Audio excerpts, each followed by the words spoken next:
Morning. Good morning, ma'am. Morning.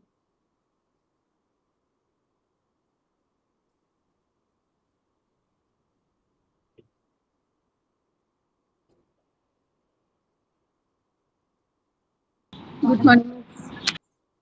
Morning. Good morning, ma'am. Morning.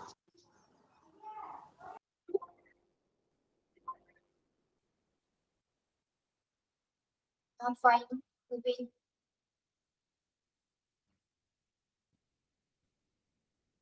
Morning.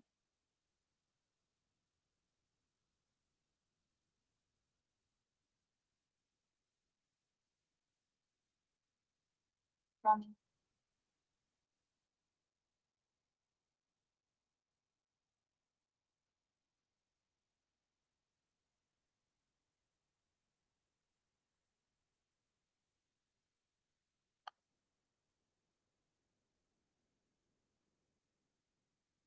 Sound കുറവാണോ? കേൾക്കുന്നില്ലേ?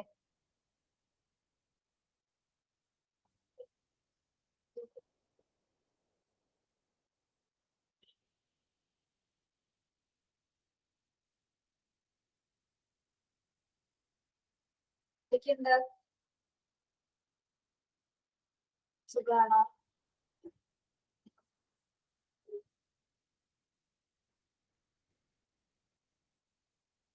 സുഖം.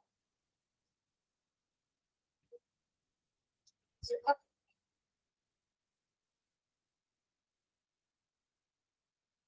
ഇങ്ങനെ ഉണ്ടാക്കുന്ന പൂയോ ഒക്കെ നിങ്ങളുടെ നാട്ടിലുണ്ടോ? പൂയോ ആഘോഷിക്കാറുണ്ടോ? തൈപ്പൂയ.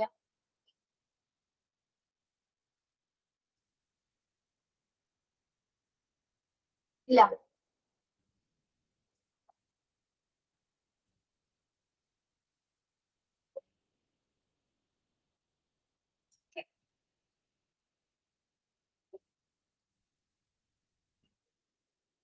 ഞങ്ങളുടെ ഇവിടെ ഭയങ്കര ആഘോഷമാണ് കേട്ടോ പൂയത്തിന്.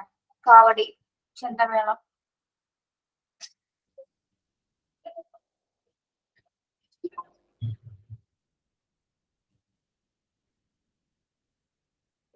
അടിപൊളിയായിരുന്നു അല്ലെ?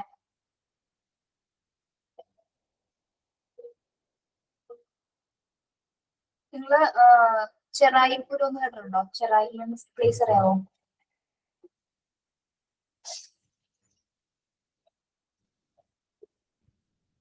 കേട്ടിട്ടുണ്ടോ ചെറായി? Yes, ഇന്ന് ചെറായിൽ പൂരമാണ്. ഇവിടെയാണ് ഏറ്റവും കൂടുതൽ ആന ഉണ്ടാവും. 24 ആനയായിട്ട് ഉണ്ടാവും.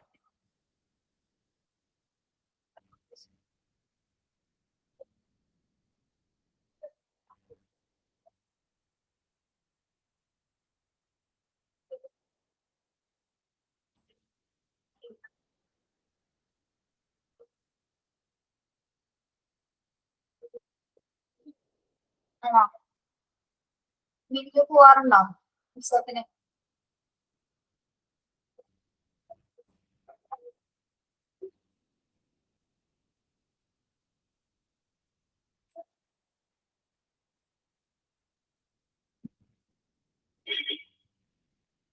മൈക്ക് ഓണാണോ? നിങ്ങൾക്ക് എന്തെങ്കിലും പറയണമെങ്കിൽ പറഞ്ഞോളൂ.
Morning.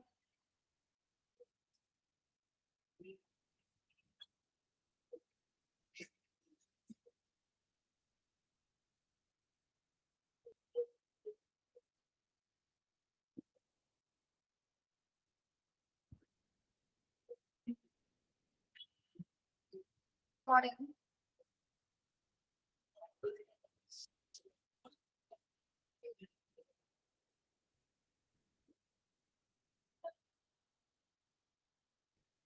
Okay. Morning, John.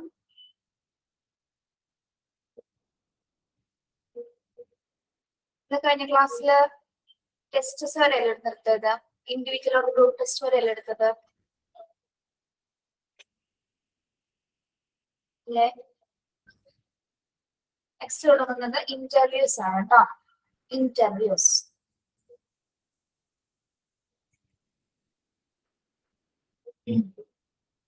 Interview is a formal meeting where one or more persons questions or assess another person.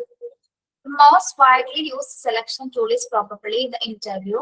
It is the most complex selection technique since its scope consists of measuring all the relevant characteristics and integrating and classifying all other information about the applicant. Okay, എന്താണ് interview എന്ന് പറയുന്നത്? It's A formal meeting ആണ് അല്ലേ? അതൊന്ന് tick ചെയ്യണം കേട്ടോ. Interview is a formal meeting where one or more persons question or assess another person. Page number 22. Page number 22 കേട്ടോ.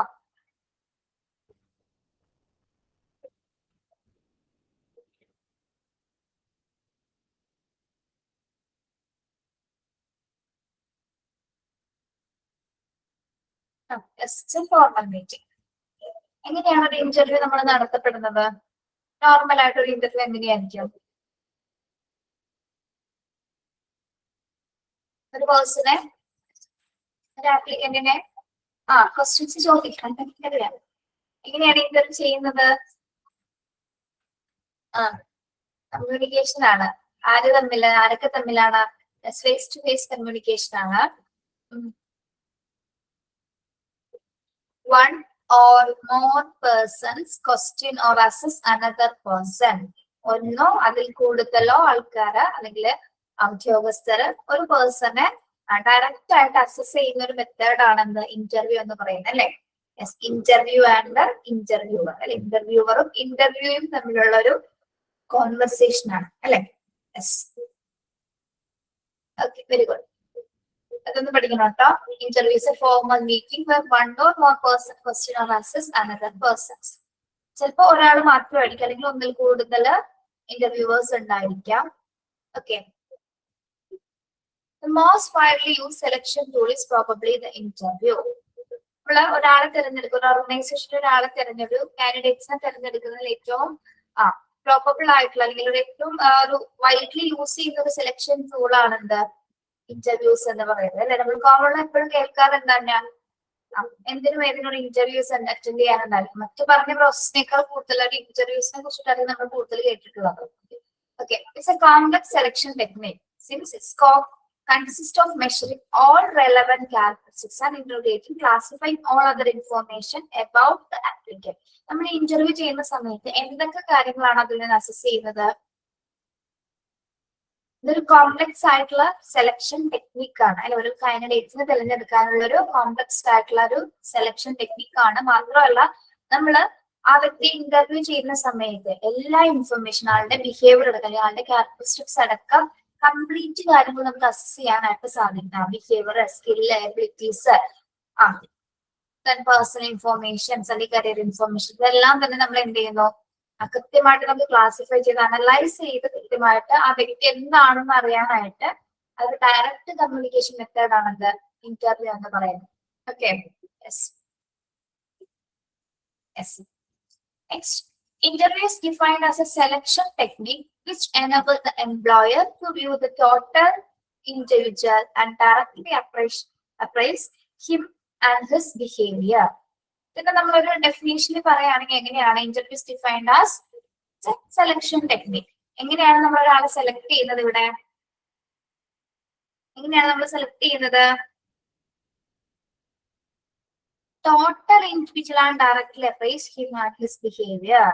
ഒരു എംപ്ലോയീസിന്റെ ടോട്ടൽ ആയിട്ടുള്ള ഒരു ഇൻഡിവിജ്വൽ എബിലിറ്റി നമുക്ക് അറിയാൻ പറ്റും അല്ലെ. ഡയറക്റ്റ് ആയിട്ട് കമ്മ്യൂണിക്കേറ്റ് ചെയ്യുന്ന സമയത്ത് എന്താണ്, ഇപ്പൊ സ്കില്ലാണെങ്കിലും അയാൾ കാണിക്കുന്ന ബിഹേവിയർ ആണെങ്കിലും നമുക്ക് എന്ത് ചെയ്യാൻ പറ്റും, അയാളുടെ മൊത്തത്തിലുള്ള ഒരു പേഴ്സണാലിറ്റി നമുക്ക് എന്ത് ചെയ്യാൻ പറ്റും, കൃത്യമായിട്ട് അറിയാനായിട്ട് ഇന്റർവ്യൂസ് സഹായിക്കുന്നുണ്ട്. ഓക്കെ, ആണാണെങ്കിലും പെണ്ണാണെങ്കിലും എന്താണ് ഒരേപോലെ നമുക്കത് ഐഡന്റിഫൈ ചെയ്യാനൊക്കെ സാധിക്കും. ഡയറക്റ്റ് ആയിട്ട് തന്നെ നമുക്ക് മനസ്സിലാക്കാൻ പറ്റും. Okay, yes. അപ്പൊ ഇന്റർവ്യൂ എന്ന് പറയുന്നത് എന്താണ് ഒന്നുകൂടി നോക്കാം.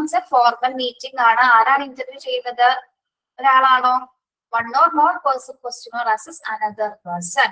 കേട്ടോ. പിന്നെ എന്താണ്, അതൊരു കോംപ്ലക്സ് ആയിട്ടുള്ള സെലക്ഷൻ ടെക്നിക് ആണ്. ഇവിടെ നമ്മൾ എന്തൊക്കെ നോക്കുന്നുണ്ട്, ആപ്ലിക്കന്റിനെ പറ്റിയിട്ടുള്ള എല്ലാ ക്യാരക്ടറിസ്റ്റിക്സും എല്ലാ റെലവെന്റ് ആയിട്ടുള്ള ഇൻഫർമേഷൻസും ക്ലാസിഫൈ ചെയ്തിട്ടാണ് ആപ്ലിക്കന്റ് നമ്മൾ തിരഞ്ഞെടുക്കുന്നത്. ഓക്കെ, ഇനി മാത്രമല്ല ഒരു ഇൻഡിവിജ്വൽ, ഒരു എംപ്ലോയറുടെ ടോട്ടൽ ആയിട്ടുള്ള ഒരു ഇൻഡിവിജ്വൽ ബിഹേവിയറും ആളുടെ സ്കില്ലും എബിലിറ്റീസും ഒക്കെ നമുക്ക് ഡയറക്റ്റ് ആയിട്ട് ആളിൽ നിന്ന് നേരിട്ട് അറിയാനായിട്ട് സാധിക്കും. Okay, yes. ഇവിടെ വരെ പറഞ്ഞ കാര്യങ്ങളൊക്കെയാണോ? Then an interview attempts to secure a maximum amount of information from the candidate concerning his suitability for the job under consideration. An interview attempt to secure a maximum amount of information. നമ്മൾ ഒരാളെ interview ചെയ്യുന്ന സമയത്ത് already അയാളുടെ നമ്മുടെ ഡോക്യുമെന്റ്സും കാര്യങ്ങളൊക്കെ നമ്മുടെ കയ്യിലുണ്ടെങ്കിൽ പോലും എന്താണ്, നമ്മൾ കുറച്ചുകൂടി ഡീറ്റെയിൽ ആയിട്ട്, അതായത് നമ്മൾ ഉദ്ദേശിക്കുന്ന ജോലിക്ക് അയാൾ ആപ്റ്റ് ആണോ എന്ന് തിരഞ്ഞെടുക്കാനുള്ള രീതിയിൽ എല്ലാ ചോദ്യങ്ങളും നമുക്കവിടെ ചോദിക്കാവുന്നതാണ് അല്ലെ. മാത്രമല്ല അയാളിൽ നിന്നുള്ള ബാക്കി എല്ലാ ഇൻഫർമേഷൻസ് നമുക്ക് എന്താണ് ചോദിച്ചറിയാൻ സാധിക്കുന്നത്. Okay, yes. മാത്രമല്ല ആ ജോബിന് ഏറ്റവും ഇമ്പോർട്ടന്റ് എന്ന് പറയുന്നത് നമ്മൾ എടുക്കാൻ പോകുന്ന ജോലിയിൽ ആൾ ആപ്റ്റ് ആണോ അല്ലെ, ആ ജോലിക്ക് പറ്റിയ സൂട്ടബിൾ ആയിട്ടുള്ള ഒരു പേഴ്സൺ ആണോ എന്ന് കൂടി നമ്മൾ എന്ത് ചെയ്യുന്നുണ്ട്, വ്യക്തമായിട്ട് നമ്മൾ അവിടെ വിലയിരുത്തും. ഓക്കെ, ഇതിൽ ഏതെങ്കിലും ഒരു പോയിന്റ് നിങ്ങളുടെ വിട്ടുപോയിട്ടുണ്ടോ?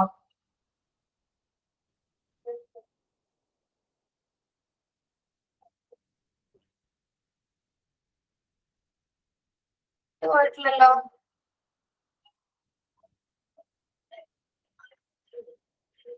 ഇങ്ങനെ തന്നെയാണ് നിങ്ങളുടെ ടെക്സ്റ്റ് നോക്കി, ഏതെങ്കിലും സെന്റൻസോ പാരഗ്രാഫോ ഏതെങ്കിലും വേറെ വന്നിട്ടുണ്ടോ നോക്കി?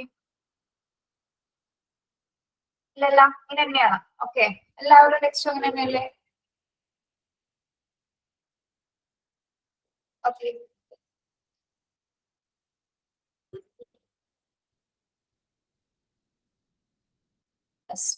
അപ്പൊ നമ്മൾ ഇന്റർവ്യൂ ചെയ്യുന്നത് കൊണ്ട് തന്നെ ആ വ്യക്തിയെ നമുക്ക് എന്താണ് നേരിട്ട് ഡയറക്റ്റ് ആയിട്ട് മനസ്സിലാക്കാനോ അല്ലെങ്കിൽ ആ ജോലിക്ക് എത്രത്തോളം അയാൾ ആപ്റ്റ് ആണെന്ന് നമുക്ക് തിരിച്ചറിയാനായിട്ട് ഇന്റർവ്യൂസ് സഹായിക്കുന്നുണ്ട്. ഓക്കെ, അതോടൊപ്പം തന്നെ നമ്മൾ ഏറ്റവും സൂട്ടബിൾ ആയിട്ടുള്ള കാൻഡിഡേറ്റ്സിനെ ഈ ഒരു രീതിയിൽ നമ്മൾ തിരഞ്ഞെടുക്കുന്നതിന് വേണ്ടി പ്രയോഗിക്കുന്ന ഒരു ഏറ്റവും സൂട്ടബിൾ ആയിട്ടുള്ള ഒരു യൂസ്ഫുൾ ആയിട്ടുള്ള ഒരു സെലക്ഷൻ ടൂൾ ആണ് ഇന്റർവ്യൂസ് എന്ന് പറയുന്നത്. അപ്പൊ അയാളിൽ നിന്ന് നമുക്ക് എന്താണ് മാക്സിമം ഇൻഫോർമേഷൻ സെലക്ട് ചെയ്യാനായിട്ട് സഹായിക്കും.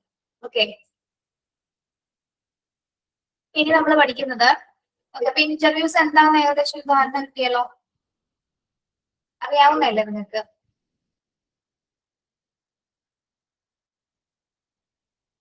ഓക്കെ, ഇനി ടൈപ്സ് ഓഫ് ഇന്റർവ്യൂ ഉണ്ട്. ഏതെങ്കിലും അറിയാമോ? നിങ്ങൾക്ക് ടൈപ്സ് ഓഫ് ഇന്റർവ്യൂ? ഇവിടെ നോക്കാതെ ഒന്നും അറിയില്ല, നന്നായി. ടൈപ്സ് ഓഫ് ഇന്റർവ്യൂ എത്ര ഉണ്ട്? ഒരു 6 എണ്ണം ഉണ്ട് കേട്ടോ. പാറ്റേൺ ഇന്റർവ്യൂ ഉണ്ട്, നോൺ ഡയറക്റ്റീവ് ഇന്റർവ്യൂ ഉണ്ട്, depth interview, group discussion interview, panel board interview, stress interview. Okay, ഇതിലേക്ക് രസകരമായിട്ടുള്ള ഇന്റർവ്യൂ ആണ് ലാസ്റ്റ് ഉള്ളത് കേട്ടോ, സ്ട്രെസ് ഇന്റർവ്യൂ. പറഞ്ഞുതരാം എന്താണ്. ഓക്കെ, ഫസ്റ്റ് വൺ നമുക്ക് പഠിക്കണം. ഇത് ഇമ്പോർട്ടന്റ് ആണ്. Pattern on structured interview. Such interviews are also called standardized interviews because they are pre-planned to a high degree of accuracy and precision. എന്താണ് ഫസ്റ്റ് പാറ്റേൺ അല്ലെങ്കിൽ structured interview എന്ന് പറയുമ്പോ എന്തായിരിക്കും ഇതിന്? പാറ്റേൺ അല്ലെങ്കിൽ സ്ട്രക്ചർ എന്ന് പറയുന്നത് എന്താണ്? സ്ട്രക്ചർ പാറ്റേൺ എന്ന് പറഞ്ഞാൽ എന്താ പിള്ളേരെ?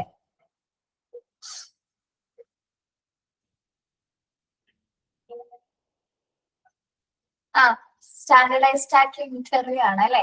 അത് വളരെ ഒരു പാറ്റേൺ അല്ലെ, സ്ട്രക്ചേർഡ് ആയിട്ടുള്ള ഉദ്ദേശിക്കുന്നത് എന്തായിരിക്കും? ഏറ്റവും സ്റ്റാൻഡേർഡൈസ്ഡ് ആയിട്ടുള്ള ഒരു ഫോർമാറ്റ് ബേസിലുള്ള ഇന്റർവ്യൂസ് ആണ് എന്ത് പാറ്റേൺ അല്ലെങ്കിൽ സ്ട്രക്ചേർഡ്. രണ്ടും ഒന്ന് തന്നെയാണ് കേട്ടോ, പാറ്റേൺ അല്ലെങ്കിൽ സ്ട്രക്ചേർഡ് രണ്ടും പറയും. ഓക്കെ, ഇവിടെ നമ്മള് ഓൾറെഡി പ്രീ പ്ലാൻ ചെയ്തിരിക്കുന്ന കുറച്ച് പ്രൊസീജിയേഴ്സ് പ്രകാരമാണ് ഈ ഇന്റർവ്യൂസ് നമ്മൾ നടത്തപ്പെടുന്നത് അല്ലെ. പ്രത്യേക രീതിയിലുള്ളതാണ്, അതായത് എന്താണ് പ്രീ പ്ലാൻഡ് ആയിരിക്കുള്ളൂ. Because they are pre plan to high degree of accuracy and precision. എന്താണ് high degree of accuracy and precision എന്ന് പറയുന്നത്? വളരെ ആക്യുറേറ്റ് ആയിട്ട്. പ്രിസിഷൻ മീൻസ് എന്താണ്? പ്രിസിഷൻ കൃത്യത, കേട്ടിട്ടുണ്ടോ? പ്രിസിഷൻ, ക്ലിയർ ഇല്ലേ? യെസ്. അതായത് ഇവിടെ വേറെ ഒരു ഡിഫിക്കൽട്ടീസ് ഉണ്ടായിരിക്കില്ല. വളരെ സ്റ്റാൻഡേർഡൈസ്ഡ് ആയിട്ടുള്ള മാനറിൽ ഫോർമാറ്റ് ചെയ്തിരിക്കുന്ന, പ്രീ പ്ലാൻ ചെയ്തിരിക്കുന്ന, വളരെ ആക്യുറേറ്റ് ആയിട്ടും പ്രിസിഷൻ ആയിട്ടും ചെയ്തിരിക്കുന്ന സ്ട്രക്ചർ ഉണ്ടായിരിക്കും. അതായത് തുടക്കം മുതൽ അവസാനം വരെ ഇതിന് എന്തുണ്ടായിരിക്കും? ഒരൊറ്റ സ്ട്രക്ചറിലായിരിക്കും ഇത് പോകുന്നത്. ഓക്കെ, അതായത് അവിടെ ഈ ഇന്റർവ്യൂസിൽ നമ്മൾ രേഖപ്പെടുത്തിയിരിക്കുന്ന എല്ലാ പ്രൊസീജിയേഴ്സും അത് വളരെ എങ്ങനെയായിരിക്കും? ഓൾറെഡി പ്രീ പ്ലാൻ ചെയ്തിരിക്കുന്ന രീതിയിലായിരിക്കും സെറ്റ് ചെയ്തിരിക്കുന്നത്. അതെങ്ങനെയാണോ പ്ലാൻ ചെയ്തിരിക്കുന്നത് അതിനനുസരിച്ചിട്ടായിരിക്കും നമ്മൾ ആ അഭിമുഖം നടത്തപ്പെടുന്നത്. ഓക്കെ, അവിടെ യാതൊരു വിധത്തിലുള്ള വ്യത്യാസങ്ങളൊന്നും വരുന്നില്ല. ഓക്കെ, ഓൾറെഡി പ്രീ പ്ലാൻ ചെയ്ത് വെച്ചിട്ടുണ്ട് എങ്ങനെ നടത്തണമെന്ന്. ആ പ്രൊസീജിയർ അനുസരിച്ചിട്ടാണ് സ്ട്രക്ചർഡ് ഇന്റർവ്യൂസ് നമ്മൾ നടത്തുന്നത് കേട്ടോ. ഓക്കെ, ഫസ്റ്റ് വൺ എന്താണ്? Pattern interview. ഇതിനെ നമ്മൾ ഓൾറെഡി എങ്ങനെ പറയുന്നുണ്ട്?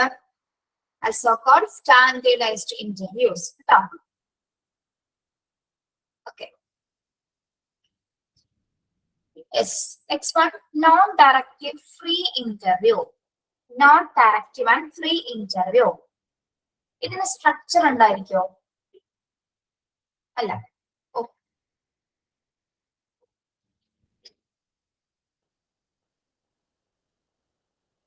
ഞാൻ ഇതിലെ ബാക്കിയുള്ള കുട്ടികളോട് വേറെ കാര്യം പറയട്ടെ. ഞാൻ പറയുന്നത് കേൾക്കണമെന്നില്ല കേട്ടോ. അതെ, ഇവിടെ നല്ല കമന്റ്സ് തന്നെ ഉണ്ടാവും. ഇവിടെ അതിൽ നല്ല ടീച്ചർമാരും ഇരുന്ന് പഠിപ്പിക്കുന്നുണ്ട് ക്ലാസ്സിൽ കേട്ടോ. പറയണതിന് മുമ്പ് അവളെ ടൈപ്പ് ചെയ്ത് വരും. ഇത് എന്താണോ നിങ്ങൾ ഭയങ്കര റോബോട്ടാണോ? എന്തെങ്കിലും പറയുന്നേക്കുമ്പോ കറക്റ്റ് ആയിട്ട് ആ വേർഡ്സ് അവിടെ അവരുണ്ടാവും. ഭയങ്കര പഠിപ്പിസ്റ്റുകളാണ്. പരീക്ഷയ്ക്ക് വന്ന് കാണണോട്ടാ. അയ്യോ മിസ്സേ, ആ ക്വസ്റ്റ്യൻ മാറിപ്പോയി, ടോപ്പറിൽ എത്താൻ പറ്റില്ല എന്നൊന്നും പറയരുത്.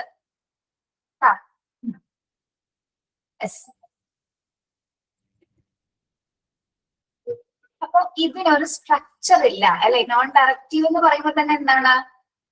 It does not have a structure അല്ലെ. And it is relatively not planned as to format. നമ്മൾ നേരത്തെ സ്ട്രക്ചർ ഇല്ലാത്തതിൽ പഠിച്ചത് എന്താണ്? പ്രീ പ്ലാൻ ചെയ്തതാണ്. ഇതിനൊരു സ്ട്രക്ചർ ഉണ്ട് അല്ലെ, പാറ്റേൺ ആണ്. പക്ഷെ ഇവിടെ എങ്ങനെയാണ്? ഒരു സ്ട്രക്ചർ ഇല്ല, ഒരു ഫോർമാറ്റ് ഇല്ലാത്ത രീതിയിലാണ് ഇത് പ്ലാൻ ചെയ്തിരിക്കുന്നത്. ഓക്കെ, ഇനി ഇവിടെ നമ്മൾ ചോദിക്കപ്പെടുന്ന ചോദ്യങ്ങൾ എന്ന് പറയുന്നത് വെറും ജനറൽ ആയിട്ടുള്ള ചോദ്യങ്ങളാണ്. In such an interview the applicant is asked some very general questions. കുറച്ച് പൊതുവായിട്ടുള്ള ക്വസ്റ്റ്യൻസ് മാത്രമാണ് നമ്മളിവിടെ ചോദിക്കപ്പെടുന്നത്. മാത്രമല്ല ഇതിന്റെ ഏറ്റവും ബെനിഫിറ്റ് എന്ന് പറയുന്നത് and he may reply to this any way he likes for a considerable length of time. ചോദിക്കുന്ന ആൾക്ക് അല്ലെങ്കിൽ നമുക്ക് ഉത്തരം അത്യാവശ്യ സമയം എടുത്തു കൊടുത്താൽ ഉത്തരം പറഞ്ഞാൽ മതി. ഇതാണ് നോൺ ഡയറക്റ്റീവ് മെത്തേഡ് പ്രത്യേകത. അതായത് വളരെ പൊതുവായിട്ടുള്ള ചോദ്യങ്ങളായിരിക്കും ചോദിക്കുന്നത്. മാത്രമല്ല കാൻഡിഡേറ്റിനെ സംബന്ധിച്ചിട്ട് അത്യാവശ്യം ലെങ്ത് ഓഫ് ടൈം എടുത്തിട്ട് മാത്രം ആൻസർ ചെയ്താൽ മതി. എന്ത് രസമല്ലേ? എന്ത് സുഖമാണ് അങ്ങനെയാണെങ്കിൽ. സമയം എടുത്ത് ആലോചിച്ച് ഉത്തരം പറയുമ്പോ ജോലി കിട്ടുമെന്നാണ് വിചാരിക്കുന്നത്. അങ്ങനെയല്ല. ലെങ്ത് ഓഫ് സമയം എന്ന് ഉദ്ദേശിക്കുന്നത് അവിടെ ഒരു ഏകദേശം ടൈം പറയുന്നുണ്ട്. എന്നാലും നമുക്ക് എന്താണ് പെട്ടെന്ന് ആൻസേഴ്സ് പറയേണ്ടതില്ല. അത്യാവശ്യം നമുക്ക് എടുക്കാൻ പറ്റുന്ന ഒരു സമയം 5 മിനിറ്റോ അത്രയൊക്കെ സമയം മാക്സിമം എടുക്കാൻ പറ്റും. Okay, yes. നിങ്ങൾ ആരെങ്കിലും നോൺ ഡയറക്റ്റീവ് ഇന്റർവ്യൂ അറ്റൻഡ് ചെയ്തിട്ടുണ്ടോ?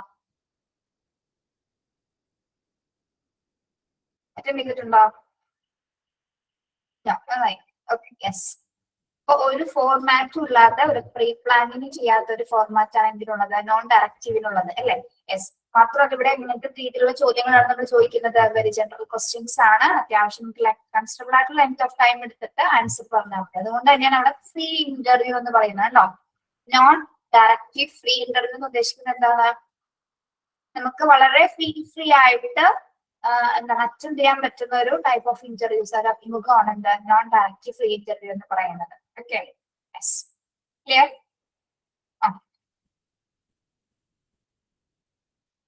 Next one, depth or action interview. Depth or action interview. It is a semi-structured nurturing users. ഒരു സെമി സ്ട്രക്ചേർഡ് നേച്ചർ ഉള്ളതാണ് എന്താ ഡെപ്ത് ആക്ഷൻ ഇന്റർവ്യൂ എന്ന് പറയുന്നത്. ഓക്കെ, സെമി സ്ട്രക്ചേർഡ് ഉദ്ദേശിക്കുന്നത് എന്തായിരിക്കും? സെമി സ്ട്രക്ചേർഡ് നേരത്തെ നമ്മൾ സ്ട്രക്ചേർഡ് പഠിച്ചു, ഇവിടെ സെമി ആണ് പറയുന്നത്. എന്തായിരിക്കും വ്യത്യാസം? സെമി സ്ട്രക്ചേർഡ് എന്ന് പറയുമ്പോൾ എങ്ങനെയാണ്? ഹാഫ്. ഐഷ,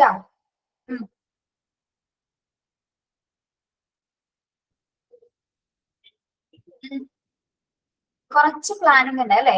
സ്റ്റാൻഡേർഡൈസ്ഡ് സ്റ്റാൻഡേർഡിന് കുറവൊന്നുമില്ല. എന്നിരുന്നാൽ പോലും എന്താണ് നമ്മൾ ആദ്യം പഠിച്ച പോലെ ഒരു കൃത്യമായ പാറ്റേൺസ് ആയിരിക്കില്ല. എന്നിരുന്നാൽ പോലും എന്താണ് മൊത്തത്തിലെ സ്ട്രക്ചർ ഉണ്ടാവില്ല. എന്നിരുന്നാൽ പോലും സെമി സ്ട്രക്ചർ, സെമി എന്ന് വെച്ചിട്ടുണ്ടെങ്കിൽ ഏകദേശം ഓൾറെഡി കുറച്ച് കാര്യങ്ങൾ അതിൽ പ്ലാൻഡ് ആയിരിക്കും.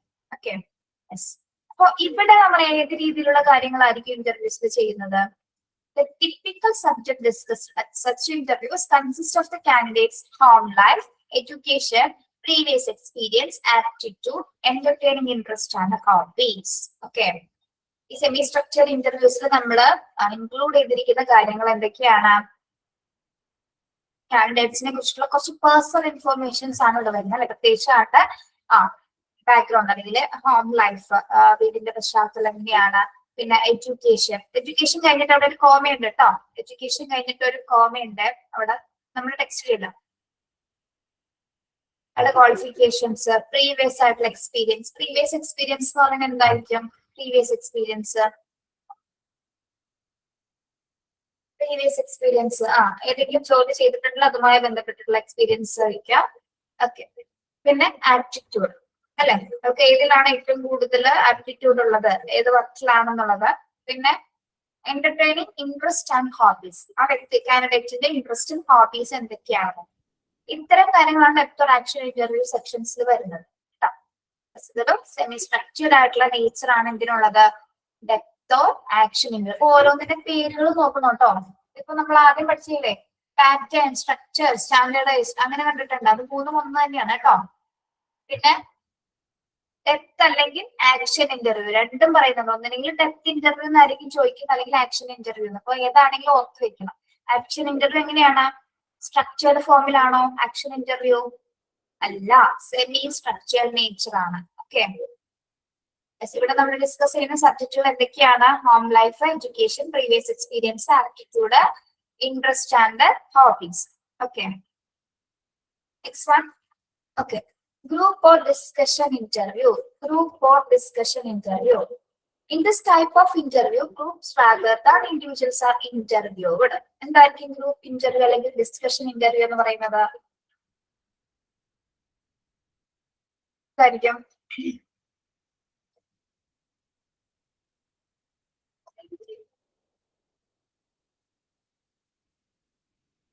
ഒരുപാട് പേര് ഒരേ സമയം ഇന്റർവ്യൂ ചെയ്യുന്നതാണോ?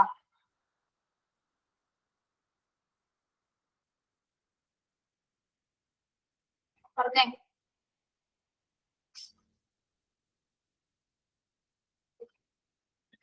ഗ്രൂപ്പ് എന്ന് പറയുമ്പോ ഒരാളാണോ? അല്ല അല്ലെ, ഒന്നിലും കൂടുതൽ വ്യക്തികളാണ് അല്ലെ? യെസ്. പാനൽ ഇന്റർവ്യൂ അടുത്തതാണ് കേട്ടോ. പാനൽ ഇന്റർവ്യൂ എന്താണ് വ്യത്യാസം നോക്കിയേ. In this type of interview groups rather than individuals are interviewed. Okay, yes, very good Saranya. ഒരു ടോപ്പിക് ബേസ്ഡ് ആയിട്ടുള്ള ഒരു ഇന്റർവ്യൂ ആണത് അല്ലെ? അതായത് ഒരു ഗ്രൂപ്പ് ഓഫ് എന്തായിരിക്കും കാൻഡിഡേറ്റ്സ് ഉണ്ടായിരിക്കും. ഒരു ഗ്രൂപ്പ് ഓഫ് കാൻഡിഡേറ്റ്സിന് ചിലപ്പോ എന്താണ് എന്തെങ്കിലും ടോപ്പിക്സ് കൊടുത്തിട്ട് അവർ ആ ഒരു ടോപ്പിക്സിനെ എങ്ങനെ റിലേറ്റ് ചെയ്ത് സംസാരിക്കുന്നത്, അതിൽ എങ്ങനെ കമ്മ്യൂണിക്കേറ്റ് ചെയ്യുന്ന, അവർ മറ്റുള്ളവരുമായി മറ്റു കാൻഡിഡേറ്റ്സുമായിട്ട് എങ്ങനെ അഭിപ്രായങ്ങൾ ഷെയർ ചെയ്യുന്നുള്ള കാര്യങ്ങൾ അവരെങ്ങനെ ഡിസ്കസ് ചെയ്യുന്നുള്ളതാണ് അവിടെ നോക്കുന്നത്. ഓക്കെ, ആ ഒരു ഗ്രൂപ്പ് ബിഹേവിയർ കൂടി അവിടെ നമ്മൾ ചെക്ക് ചെയ്യുന്നുണ്ട്. ആ ഒരു ടോപ്പിക്കിനെ കുറിച്ചുള്ള ഇൻഫർമേഷൻസ് മാത്രമല്ല, ഗ്രൂപ്പ് പെർഫോമൻസ് എങ്ങനെയാണെന്ന് കൂടിയിട്ട് നമ്മൾ, അതായത് ഗ്രൂപ്പിൽ അദ്ദേഹം എങ്ങനെ ബിഹേവ് ചെയ്യുമെന്ന് കൂടി നമ്മൾ അവിടെ അനലൈസ് ചെയ്യുന്നുണ്ട്. ഓക്കെ, യെസ്, ഇതാണ് ഗ്രൂപ്പ് ഓർ ഡിസ്കഷൻ ഇന്റർവ്യൂ എന്ന് പറയുന്നത്. ഓക്കെ, ഇനി ഇത് നിങ്ങൾ കണ്ടിട്ടുണ്ടാവും അല്ലെ? പാനൽ ബോർഡ് ഇന്റർവ്യൂസ് കണ്ടിട്ടുണ്ടാവും അല്ലെ? Panel board. യെസ്, എന്താണ് അതിന്റെ പ്രത്യേകത? In this type of interview, a candidate is interviewed by number of interviewers. ഒന്നിലധികം ആളുകൾ ഒരു പാനൽ ഉണ്ടായിരിക്കും അല്ലെ? ഒരു പാനൽ മീൻസ് അതിൽ ചിലപ്പോൾ 5-8 പേരെങ്കിലും ഉണ്ടായിരിക്കും പാനലിൽ. ഒരാളെ ഇന്റർവ്യൂ ചെയ്യാനായിട്ട് 5-8 പേരായിരിക്കും ഉണ്ടായിരിക്കുന്നത്. അപ്പൊ അതിനെയാണ് നമ്മൾ എന്ത് പറയുന്നത്, പാനൽ ഇന്റർവ്യൂ എന്ന് പറയുന്നത്. Okay, yes. Then class 1, stress interview. In the stress interview, the interviewer undertakes an unfriendly role toward the applicant. He deliberately puts him on the defensive by trying to annoy, embarrass, or frustrate him. This done in order to find out how a candidate behaves in a stress situation, whether he loses his temper, gets confused, or threatened. Okay, stress interview നമ്മൾ ഇത്രയും നേരം പഠിച്ചതിൽ കുറച്ച് വ്യത്യസ്തമായിട്ടുള്ള ഒരു interview ആണ് എന്ത്, stress interview എന്ന് പറയുന്നത്. ഇവിടെ നമ്മൾ ഈ ഇന്റർവ്യൂ നടത്തപ്പെടുന്നത് ആപ്ലിക്കന്റിനോട് ഒരു അൺഫ്രണ്ട്ലി മാനറിലായിരിക്കും. അൺഫ്രണ്ട്ലി മാനർ എന്ന് വെച്ചാൽ എന്താണ്, വളരെ സൗഹാർദ്ദപരമായിട്ടാണോ? അല്ല, അല്ലെ, തികച്ചും റൂഡായ രീതിയിലുള്ള ഒരു ബിഹേവിയർ ആയിരിക്കും. ഓക്കെ, മാത്രമല്ല ഇതെങ്ങനെയാണ്, ഡെലിബറേറ്റ്ലി പുട്സ് ഹിം. ഡെലിബറേറ്റ് എന്ന് ഉദ്ദേശിക്കുന്നത് മനഃപൂർവ്വമാണ് നമ്മൾ ഇത് കണ്ടക്ട് ചെയ്യുന്നത്. ഓക്കെ, അതായത് ആളെ ഒന്ന് ഫ്രസ്ട്രേറ്റ് ചെയ്യുന്നതിന് വേണ്ടിയിട്ട്. യെസ്, അതായത് ഒരു ഡിഫിക്കൽട്ട് ആയിട്ടുള്ള സിറ്റുവേഷൻ കൊടുക്കും ആൾക്ക്. ആ ഡിഫിക്കൽട്ട് സിറ്റുവേഷൻസിൽ ആൾ എങ്ങനെ ബിഹേവ് ചെയ്യുന്നു. ഓക്കെ, മാത്രമല്ല ഇവരോട് ചോദിക്കുന്ന ചോദ്യങ്ങളെല്ലാം തന്നെ എങ്ങനെയുമായിരിക്കും, അൺഫ്രണ്ട്ലി മാനറിലുള്ള ക്വസ്റ്റ്യൻസ് ആയിരിക്കും ചോദിക്കുന്നത്. അതായത് ആളെ മാക്സിമം എന്താ ഫ്രസ്ട്രേറ്റ് ചെയ്യാവുന്ന രീതിയിലുള്ള ചോദ്യങ്ങൾ ചോദിക്കാം. നമുക്ക് കംഫർട്ടബിൾ, ഒരിക്കലും നമ്മൾ കംഫർട്ടബിൾ ആവില്ല. അപ്പൊ എന്താണ്, ഇറിറ്റേറ്റഡ് ആവുമ്പോൾ ശരിക്കും യഥാർത്ഥ സ്വഭാവം പുറത്തേക്ക് വരും, അല്ലെ? നമുക്ക് എല്ലാവരും അങ്ങനെയല്ല, ഇറിറ്റേറ്റഡ് ആവുന്ന സമയത്ത് നമുക്ക് ദേഷ്യം വരും. യെസ്, അപ്പൊ മാക്സിമം അയാൾ എന്ത് ചെയ്യും, മാക്സിമം സ്ട്രെസ് ചെയ്ത് അയാൾ ടെമ്പർ എത്രത്തോളം ഉണ്ട്, അല്ലെങ്കിൽ അത്ര ചിലവര് ഇത് ഭയങ്കര ചില സമയങ്ങളിൽ പലർക്കും പല ബുദ്ധിമുട്ടുകൾ ഉണ്ടാക്കിയിട്ടുണ്ട്. ചിലർക്ക് എന്താ പറയുക, മാനസികമായിട്ട് ഒട്ടും ക്യാപ്പബിലിറ്റീസ് ഇല്ലാത്തവർക്ക്, മെന്റൽ സ്റ്റെബിലിറ്റി ഇല്ലാത്തവർക്ക് ഈ സ്ട്രെസ് ഇന്റർവ്യൂസ് ഒട്ടും താങ്ങാൻ പറ്റില്ല. ഓക്കെ, അങ്ങനെ പല സിറ്റുവേഷൻസ് ഉണ്ട്. പലർക്കും ഫിക്സ് ഒക്കെ വരാറുണ്ട്. ഫിക്സ് ഇല്ലേ, സീഷർ, ടെൻഷൻ അടിച്ചു കഴിഞ്ഞാല്. അതുപോലെ തന്നെ BP കൂടി തലകറങ്ങി വീഴാറുണ്ട്, ബോധം നഷ്ടപ്പെടാറുണ്ട്. ഓക്കെ, പിന്നെ എന്താ പറയാ, അൺകോൺഷ്യസ് ആയിട്ട് ബിഹേവ് ചെയ്യാറുണ്ട്. നോർമൽ ആയിട്ട് ബിഹേവ് ചെയ്യുന്നത്. അങ്ങനെ പല ഡിഫിക്കൽട്ട് സിറ്റുവേഷൻസ് നിങ്ങൾ നേരിടണം. അതിനാൽ തന്നെ അധികം ഓർഗനൈസേഷൻസിൽ നമ്മൾ ഇത് പലതും പല രീതിയിൽ ഒഴിവാക്കാറുണ്ട്. ഓക്കെ, എന്നിരുന്നാൽ പോലും എന്താണ്, നമ്മൾ ആ ഓർഗനൈസേഷൻ ഏറ്റവും അനുയോജ്യമായ ഒരാളെ തിരഞ്ഞെടുക്കാൻ വേണ്ടിയിട്ട് കൊടുക്കുന്ന ഒരു സിറ്റുവേഷൻ ആണ് സ്ട്രെസ് ഇന്റർവ്യൂ എന്ന് പറയുന്നത് കേട്ടോ. അപ്പൊ മാക്സിമം അയാളെ എന്ത് ചെയ്യും, നമ്മൾ ഫ്രസ്ട്രേറ്റ് ചെയ്യും, അല്ലെങ്കിൽ അയാളെ മാക്സിമം എന്താ ചെയ്യുന്നത്, നിരാശനാക്കി ആകെ കൺഫ്യൂസ്ഡ് ആക്കി കളയും.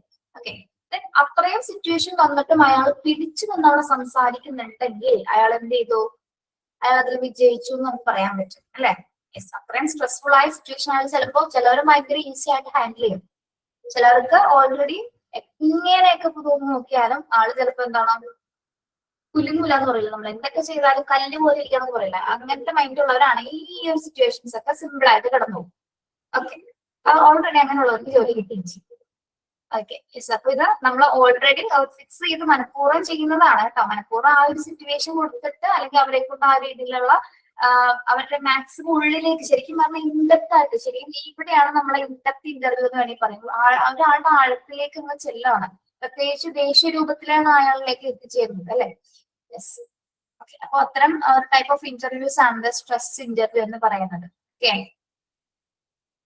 ഓക്കെ, അപ്പൊ ടൈപ്സ് ഓഫ് ഇന്റർവ്യൂസ് എത്ര ഉണ്ട്? Patterned, non directive, depth or action, group discussion, panel board and stress interview. Okay, ഒന്നുകൂടി ഒന്ന് പറഞ്ഞു കേട്ടോ. പാറ്റേൺ ഇന്റർവ്യൂ എന്ന് പറയുമ്പോൾ എന്താണ്, ഓൾറെഡി ഒരു സ്ട്രക്ചേർഡ് ആയിട്ടുള്ള ഫോർമാറ്റിലാണ്, പ്രീ പ്ലാൻ ചെയ്തിരിക്കുന്ന രീതിയിലുള്ള പ്രൊസീജിയേഴ്സ് ആയിരിക്കും നമ്മൾ അതിൽ ഉപയോഗിക്കുന്നത്. നോൺ ഡയറക്റ്റീവ് എന്ന് പറയുന്നത് ഫ്രീ ആയിട്ടുള്ള ഇന്റർവ്യൂസ് ആണ്. അവിടെ യാതൊരു വിധത്തിലുള്ള സ്ട്രക്ചേഴ്സ് ഇല്ല, ഒരു കൃത്യമായ ഫോർമാറ്റ് ഇവിടെ നമ്മൾ പറയുന്നില്ല. മാത്രമല്ല ഇവിടെ ജനറൽ ചോദ്യങ്ങളാണ് ചോദിക്കുന്നത്. അത്യാവശ്യം ലെങ്ത് ഓഫ് ടൈം എടുത്ത് നമുക്ക് പറയാവുന്നതാണ്.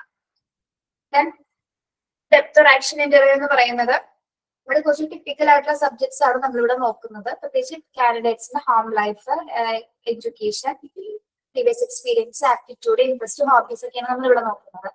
ഗ്രൂപ്പ് ഡിസ്കഷൻ എന്ന് പറയുന്നത് എന്താണ്, ഇവിടെ ഗ്രൂപ്പ്സിലാണ് നമ്മൾ ഇന്റർവ്യൂസ് എടുക്കുന്നത്, അല്ലെ? ഡിസ്കഷൻ ടോപ്പിക്സ് കൊടുത്തിട്ട് ഗ്രൂപ്പ്സിലാണ് നമ്മൾ ആ ഗ്രൂപ്പ്സിൽ എങ്ങനെയാണ് അവർ ബിഹേവ് ചെയ്യുന്നത് എന്നുള്ള കാര്യങ്ങൾ കൃത്യമായിട്ട് അനലൈസ് ചെയ്യുന്നതിന് വേണ്ടിയിട്ട് കൂടിയാണ് ഇത്തരം ഇന്റർവ്യൂസ് നമ്മൾ കണ്ടക്ട് ചെയ്യുന്നത്. പാനൽ ബോർഡ് ഇന്റർവ്യൂസ് എന്ന് പറയുമ്പോൾ എന്താണ്, വളരെ നമ്പർ ഓഫ് ഇന്റർവ്യൂവേഴ്സ് ആയിരിക്കും അല്ലെ. പാനൽ ബോർഡ് എന്ന് പറയുമ്പോൾ ഒരാളല്ല, ഒന്നിൽ കൂടുതൽ മെമ്പേഴ്സ് ആയിരിക്കും ഒരു കാൻഡിഡേറ്റ്സിനെ നമ്മൾ എന്താണ് അഭിമുഖം ചെയ്യപ്പെടുന്നത്. സ്ട്രെസ് ഇന്റർവ്യൂ എന്ന് പറയുന്നത് അൺഫ്രണ്ട്ലി മാനറിൽ നടത്തപ്പെടുന്ന, കൺഫ്യൂസ്ഡ് ആക്കുന്ന ഒരു ടൈപ്പ് ഓഫ് ഇന്റർവ്യൂസ് ആണ്. അതായത് കാൻഡിഡേറ്റ്സിന് എന്താണ് സ്ട്രെസ്ഫുൾ ആയിട്ടുള്ള സിറ്റുവേഷൻ കൊടുത്തിട്ട് ആ സ്ട്രെസ്ഫുൾ സിറ്റുവേഷൻ ആണ് എങ്ങനെ ഹാൻഡിൽ ചെയ്യുന്നതിന് കൂടി കണ്ടെത്തുന്നതിന് വേണ്ടിയിട്ടാണ് നമ്മൾ അത്തരത്തിലുള്ള ഇന്റർവ്യൂസ് കണ്ടക്ട് ചെയ്യുന്നത്. ഓക്കെ, ആരാണോ മനസ്സിലായോ?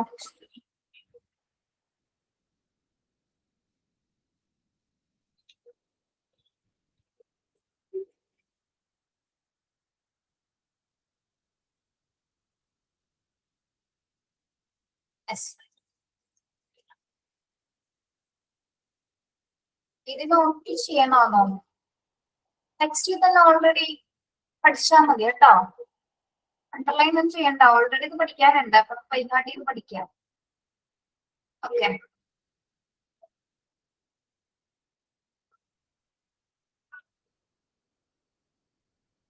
next one, promotion. Promotion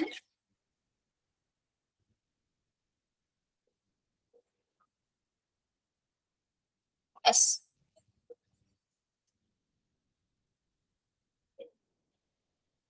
A promotion means the transfer of an employee to a job which pays more money or one that carries some preferred status. Okay, എന്താണ് പ്രമോഷൻ എന്ന് പറയുന്നത്? Underline ചെയ്യാട്ടോ. Promotion means the transfer of an employee to a job which pays more money or one that carries some preferred status. നമ്മൾ ഒരാളെ promote ചെയ്യുന്നത് എപ്പോഴാണ്? Already ഇതൊരു transfer ഒക്കെ നമുക്ക് പറയാം അല്ലെ. ഇതിപ്പോ പോലെ എങ്ങനെയായിരിക്കും നടത്തപ്പെടുന്നത്? എന്തൊക്കെ പ്രമോഷന് വരുന്ന പ്രധാന മാറ്റം എന്തൊക്കെയാണ്? എക്സലന്റ് ജോബ് ചെയ്യുമ്പോഴാണ്, അല്ലെങ്കിൽ നമ്മുടെ ഓർഗനൈസേഷൻ ഏറ്റവും ബെനിഫിറ്റ് ഉള്ള കാര്യം ചെയ്ത് കഴിയുമ്പോഴാണ്, ഏറ്റവും നല്ല പെർഫോമൻസ് കാഴ്ചവെക്കുമ്പോഴാണ് നമുക്ക് പ്രൊമോഷൻ കൊടുക്കുന്നത് അല്ലെ. അപ്പൊ അത് നമ്മൾ ഓൾറെഡി എന്തൊക്കെ ചെയ്യും? ഒന്നില്ലെങ്കിൽ അതിന്റെ സാലറി പാക്കേജസ് നല്ല രീതിയിൽ വ്യത്യാസം വരും അല്ലെ, പേ റേസ് ചെയ്യും അല്ലെ. അതേപോലെ തന്നെ എന്താണ് ആളുടെ സ്റ്റാറ്റസ് തന്നെ മാറുകയാണ് അവിടെ അല്ലെ, അല്ലെങ്കിൽ ആളുടെ എന്താണ് ആ പൊസിഷനിൽ തന്നെ മാറ്റം വരികയാണ്. ഓക്കെ, ഇനി എങ്ങനെയാണ് നമ്മൾ ഒരാളെ പ്രൊമോട്ട് ചെയ്യുന്നത്? റെപ്യൂട്ടേഷൻ അടക്കം എല്ലാം മാറുന്നതാണ്. പ്രൊമോഷൻ വരുമ്പോൾ തന്നെ എന്താണ് എല്ലാ രീതിയിലും ആൾക്ക് വ്യത്യാസം സംഭവിക്കുന്നത്. The normal policy is to take merit into consideration, sometimes length of service. ഇനി ഇവിടെ പറയുന്ന കാര്യം ശ്രദ്ധിക്കാം. നമ്മൾ ഒരാളെ നേരിട്ട് എങ്ങനെയാണ് ഒരാൾക്ക് പ്രൊമോഷൻ കൊടുക്കുന്നതിന്റെ അതിനെ അഫക്ട് ചെയ്യുന്ന കുറച്ച് ഫാക്ടേഴ്സ് ആണ് ഇനി പറയുന്നത് കേട്ടോ. അതായത് പ്രൊമോഷൻസിനെ അഫക്ട് ചെയ്യുന്ന ഫാക്ടറുകളാണ് ഇനി പറയുന്നത്. ഒരാളെ നമ്മൾ എങ്ങനെയൊക്കെയാണ് കൺസിഡർ ചെയ്യുന്നത്? Length of services, education, training courses completed, previous work history, etc. are factors which are given weight by deciding on a promotion. Okay, അപ്പൊ ഒരു പ്രൊമോഷൻ അഫക്ട് ചെയ്യുന്ന പ്രധാന ഫാക്ടേഴ്സ് ഏതൊക്കെയാണ്? ഒന്ന് ലെങ്ത് ഓഫ് സർവീസ്. എന്താണ് ലെങ്ത് ഓഫ് സർവീസ് എന്ന് പറയുന്നത്? Length of service അത് ജോലി ചെയ്തിരിക്കുന്ന ആ ഒരു കാലാവധി അല്ലെ, എത്രത്തോളമായ ആള് എത്ര വർഷത്തോളമായി സർവീസ് ചെയ്യുന്നു അല്ലെ. ദീർഘകാല സർവീസസ് ആണെങ്കിൽ എന്താണ് ഓൾറെഡി നമ്മൾ ഇത്ര വർഷം കഴിയുമ്പോൾ ഒരാൾക്ക് ഓൾറെഡി ഒരു ട്രാൻസ്ഫർ ഉണ്ടായിരിക്കും അല്ലെ. ഇത്ര വർഷം കഴിഞ്ഞാൽ കുറച്ചുകൂടി ഒരു ഉയർന്ന പദവിയിലേക്ക് നമ്മൾ അയാളെ ഡ്യൂറേഷൻ ഗ്യാപ്പ് നോക്കിയിട്ട് അല്ലെങ്കിൽ സർവീസ് കാലാവധി നോക്കിയിട്ട് നമ്മൾ ആളെ പ്രൊമോട്ട് ചെയ്യും അല്ലെ. പിന്നെന്താണ് എഡ്യൂക്കേഷൻ. ഇവിടെ എന്താ എഡ്യൂക്കേഷൻ എന്ന് പറയുന്നത്? എഡ്യൂക്കേഷൻ അല്ലെ ക്വാളിഫിക്കേഷൻസ് ആണ് അല്ലെ. യെസ്, ക്വാളിഫിക്കേഷൻസ് ആണ് അവിടെ നോക്കുന്നത്. ഓക്കെ, ക്വാളിഫിക്കേഷൻ ബേസ്ഡ് എന്തായിരിക്കും? ആൾക്ക് നമ്മളെ പ്രൊമോട്ട് ചെയ്യാനുള്ളതാണെങ്കിൽ ഓൾറെഡി ക്വാളിഫൈ ചെയ്തിരിക്കുന്ന വ്യക്തിയാണെങ്കിൽ എന്താണ്? യെസ്, അപ്പൊ പ്രൊമോട്ട് ചെയ്തവരുടെ മുൻനിരയിൽ അദ്ദേഹം ആയിരിക്കും ഉണ്ടായിരിക്കുക. ഓക്കെ, പിന്നെ ട്രെയിനിങ് കോഴ്സസ് കംപ്ലീറ്റ്. അതായത് ഓൾറെഡി ജോലിയിൽ ഇരിക്കുന്ന സമയത്ത് തന്നെ പല ഈ ജോബുമായി ബന്ധപ്പെട്ട ഓരോ ട്രെയിനിങ്സ് ഉണ്ടായിരിക്കും അല്ലെ. അത് ഓൾറെഡി കംപ്ലീറ്റ് ചെയ്ത് സക്സസ് ചെയ്ത ആൾക്കാരുണ്ടാവും അല്ലെ. ഓൾറെഡി നമ്മൾ ജോലി ചെയ്തുകൊണ്ടിരിക്കുമ്പോൾ തന്നെ എന്താണ് അതുമായി ബന്ധപ്പെട്ട എന്താണ് നമുക്ക് കുറച്ച് ട്രെയിനിങ് പ്രോഗ്രാംസുകൾ ഉണ്ടായിരിക്കും അല്ലെ. ആ ജോലിയുമായി ബന്ധപ്പെട്ടത് എന്താണോ അത് കമ്പനീസ് കൊടുക്കുന്ന അല്ലെങ്കിൽ ഓർഗനൈസേഷൻ കൊടുക്കുന്ന ട്രെയിനിങ് ഉണ്ട്. അത് കംപ്ലീറ്റ് ചെയ്ത് അതിന് ചിലപ്പോൾ അതുമായി റിലേറ്റ് ചെയ്ത എക്സാംസ് ഉണ്ടാവാം, അങ്ങനെ എന്തെങ്കിലും കാര്യങ്ങൾ ഉണ്ടായിരിക്കും. അത് കംപ്ലീറ്റ് ചെയ്തവരാണെങ്കിൽ നമ്മൾ എന്ത് ചെയ്യും? പ്രൊമോട്ട് ചെയ്യണം. പിന്നെ പ്രീവിയസ് വർക്ക് ഹിസ്റ്ററി, ആളുടെ പ്രീവിയസ് വർക്ക് ഹിസ്റ്ററി എന്താണ്? പ്രീവിയസ് വർക്ക് ഹിസ്റ്ററി നിൽക്കുന്ന പ്രീവിയസ് എക്സ്പീരിയൻസ് ആണ്, അല്ലെങ്കിൽ ആളുടെ ജോബുമായി ബന്ധപ്പെട്ട് വന്നിരിക്കുന്ന ആ എക്സ്പീരിയൻസിനെ കുറിച്ചിട്ടുള്ള കാര്യങ്ങളാണ് അല്ലെ. യെസ്. ഓക്കെ. പിന്നെ ഇത്രയും ഫാക്ടേഴ്സ് ആണ് ഒരാൾ പ്രമോഷനിലേക്ക് നിയന്ത്രിക്കാനായി, പ്രമോഷൻ ചെയ്യാനായിട്ട് ഓൾറെഡി നമ്മൾ ഡിസൈഡ് ചെയ്യുന്ന കുറച്ച് ഫാക്ടേഴ്സ് എന്ന് പറയുന്നത്. ഓക്കെ, അതായത് ഒരാളെ നേരിട്ട് പ്രമോട്ട് ചെയ്യണമെങ്കിൽ മാക്സിമം ഇത്രയും കാര്യങ്ങളിൽ ആൾ എന്താണ് ക്വാളിഫൈഡ് ആയിരിക്കണം അല്ലെ. ഒന്നില്ലെങ്കിൽ ലെങ്ത് ഓഫ് സർവീസസ് നോക്കിയായിരിക്കും നമ്മൾ പ്രമോഷൻ കൊടുക്കുന്നത്, അല്ലെങ്കിൽ ആളുടെ എഡ്യൂക്കേഷൻ ക്വാളിഫിക്കേഷൻസ്, എന്തെങ്കിലും കോഴ്സ് കംപ്ലീറ്റ് ചെയ്തിട്ടുള്ളതാണെങ്കിൽ, അല്ലെങ്കിൽ അവരുടെ പ്രീവിയസ് വർക്ക് ഹിസ്റ്ററി ഒക്കെ ആണെങ്കിൽ എന്താണ് നമ്മൾ ആ വ്യക്തിയെ പ്രമോട്ട് ചെയ്യും. ഓക്കെ, മനസ്സിലായോ പറഞ്ഞത്? ഒന്ന് വായിച്ചു നോക്കിയത്, അതൊന്ന് വായിച്ചു നോക്കി.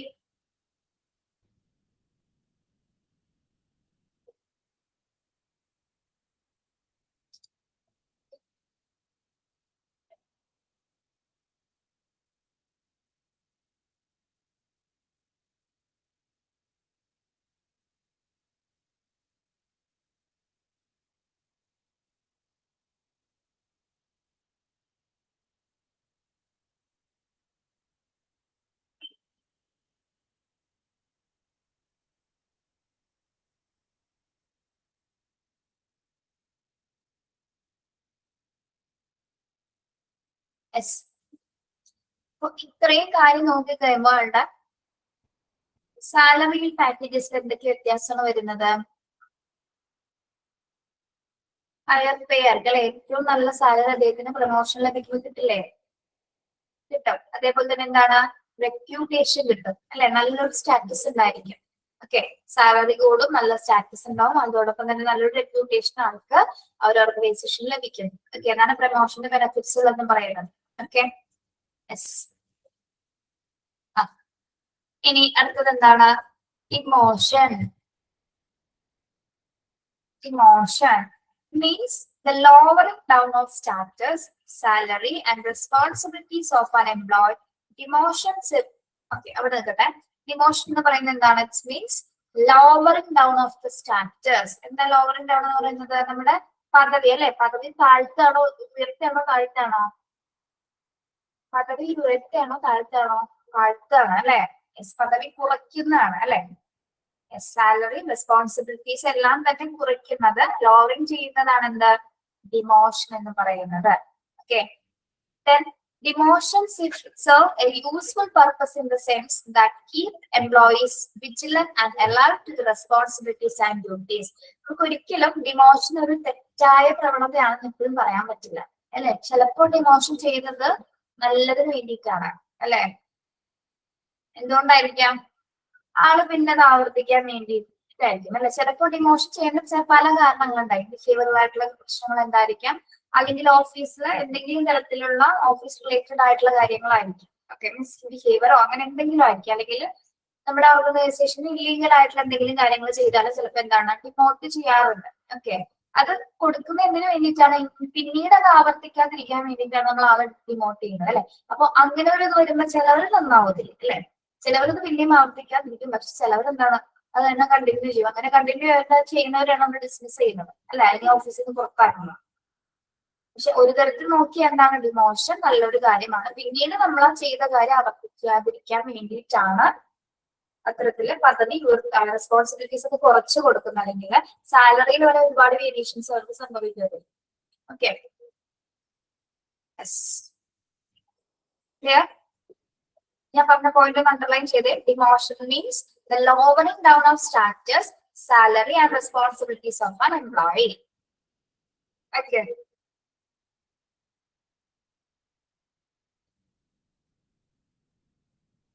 ഇവിടെ എന്താ ചെയ്യുന്നത്? ജീവനക്കാരെ നമ്മൾ എംപ്ലോയീസിനെ ജാഗ്രതയോടെ നിർത്തുകയാണ് അല്ലെ. ഡിമോഷൻ ചെയ്യുമെന്നുള്ളത് ഒരു പേടിസത്തായിട്ട് മാറും കുറെ ആൾക്കാർക്ക്. അത് മറ്റുള്ളവർക്കും കൂടി പ്രചോദനമാണ്. ഒരാളെ ഡിമോട്ട് ചെയ്യുന്നത് കാണുമ്പോൾ എനിക്കും ഇതൊരു അവസ്ഥ വരാൻ പാടില്ല എന്ന് അവർക്ക് കൊടുക്കുന്ന ഒരു വാണിംഗ് കൂടിയാണ് അല്ലെ. മറ്റുള്ളവർക്ക് കൊടുക്കുന്ന ഒരു വാണിംഗ്. അത് അവരെപ്പോഴും വിജിലന്റ് ആയിരിക്കാൻ വേണ്ടിയിട്ടാണ് നമ്മൾ ഈ ഒരു ഡിമോഷൻസ് കൊടുക്കുന്നത്. ഓക്കെ, ക്ലിയർ ആണല്ലോ?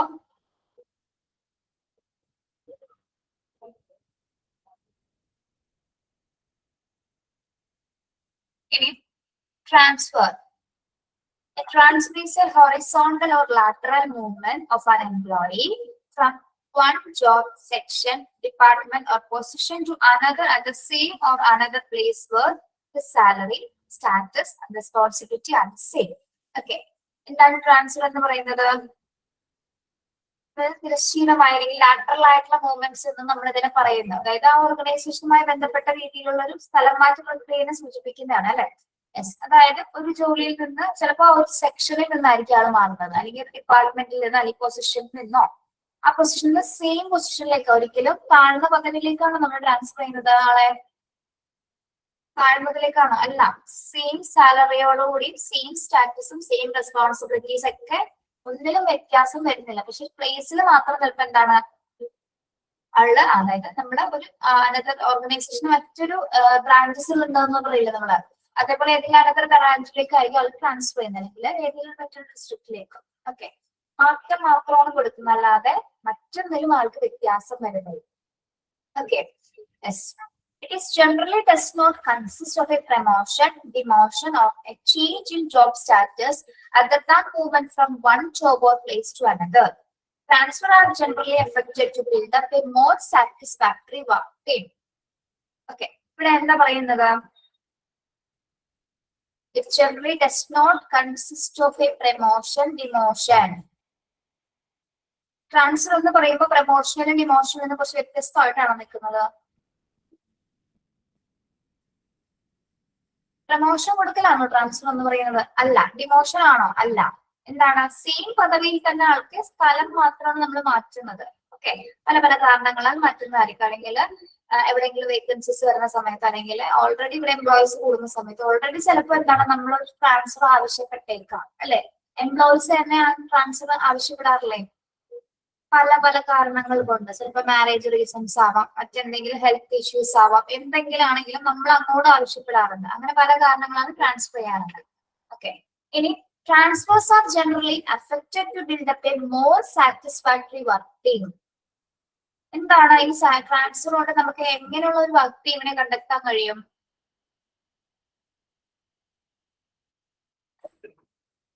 To build up a more satisfactory work team.